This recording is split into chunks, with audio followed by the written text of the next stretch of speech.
Bonjour à tous. Alors nous sommes aujourd'hui le 24 mars 2020 et je vais répondre à trois questions qui m'ont été posées par les internautes en question à la suite des vidéos que j'ai publiées. Alors la première question c'est est-ce qu'il ne faut pas mieux tailler les cerisiers juste après la récolte? Alors oui, c'est pas une mauvaise politique, c'est très bien, c'est tailler. Alors qu'est-ce que vous entendez par tailler? Là est la question. La taille en verre maximale ou avec la meilleure production, le meilleur résultat pour les cerisiers, bah, c'est à la fin du mois de juin tout simplement. Alors évidemment, c'est un peu tôt, ça correspond à peu près à la récolte des cerises.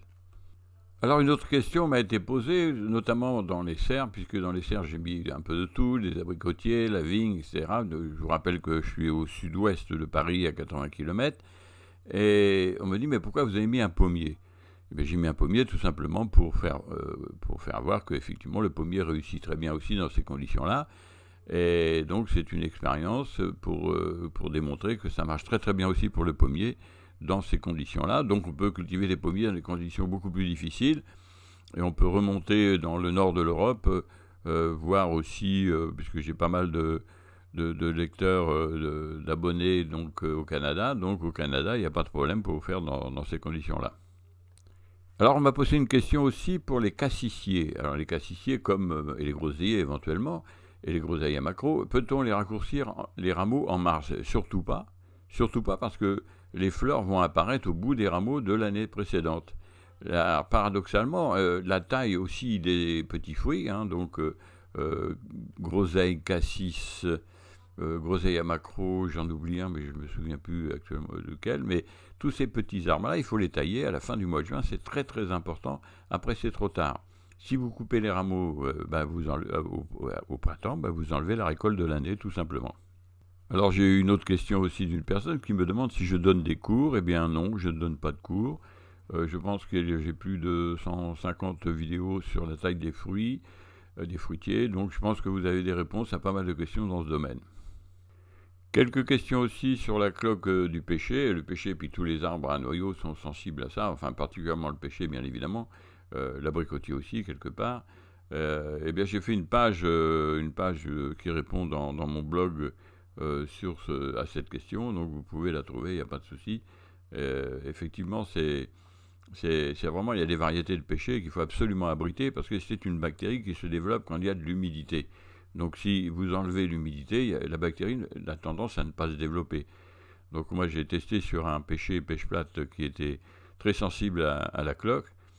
Et le fait de le couvrir, de lui mettre un toit, alors il faut laisser l'air circuler. Si vous le mettez dans une serre, il y a de l'humidité et de la chaleur, la bactérie va se développer. Donc il faut à la fois le couvrir et à la fois le ventiler pour que l'air soit sec et jamais chargé d'humidité. Et alors dans ces cas de figure, l'énorme majorité des pêchers n'auront pas la cloque ou quelques feuilles simplement. Il n'y aura pas de dégâts dans ce sens-là. Alors, pas mal de personnes m'ont posé aussi une question sur le pêcher que j'ai mis en candélabre à branche oblique, hein, dans une de mes dernières vidéos. Quelle était l'exposition de ce pêcher? Les pêchers, comme tous ces arbres-là, dans les régions comme la mienne, il faut les exposer au sud. C'est l'idéal, hein. Sud-est, sud, quoi. À l'ouest, faut éviter parce que c'est là où les vents dominants chargés d'humidité arrivent, donc il faut les préserver de cela. Et en plus, évidemment, si vous mettez sud-est, c'est top parce qu'il y a le soleil levant et une bonne partie de la journée, c'est en plein soleil, donc c'est vraiment l'idéal. Voilà pourquoi je l'ai mis de ce côté-là. Alors voilà, encore une dernière question. Voilà, j'avais dit que je répondais à 3 questions et finalement j'en ai répondu à plus. Il y a des questions auxquelles je ne peux pas tellement donner de réponse parce que c'est trop vague. On me pose une question sur les branches de l'année d'avant, est-ce qu'il faut les couper ou pas? Vous comprenez que je ne sais pas quelle est l'espèce dont on parle, je ne sais pas si c'est des arbres à pépins, un noyau, etc. Donc il faut être beaucoup plus précis quand vous posez des questions, parce que je ne peux pas répondre après. Si on me redit c'est un cerisier, les branches de l'année d'avant, qu'est-ce qu'il faut faire au printemps, etc., etc. Là on peut répondre, mais là c'est beaucoup trop vague. Donc si vous posez des questions, maintenant je vais essayer de faire une petite réponse comme ça par semaine. Donc c'est beaucoup moins lourd que de faire une vidéo, donc juste des réponses orales comme ça. Donc voilà, écoutez, dans cette période de confinement, hein, moi je vous encourage donc à faire attention, à faire attention à vous, à votre famille, de vous protéger. Et puis, je vous souhaite le meilleur. Et je vous donne rendez-vous pour une prochaine vidéo ou un petit post comme ça. Merci beaucoup et à bientôt.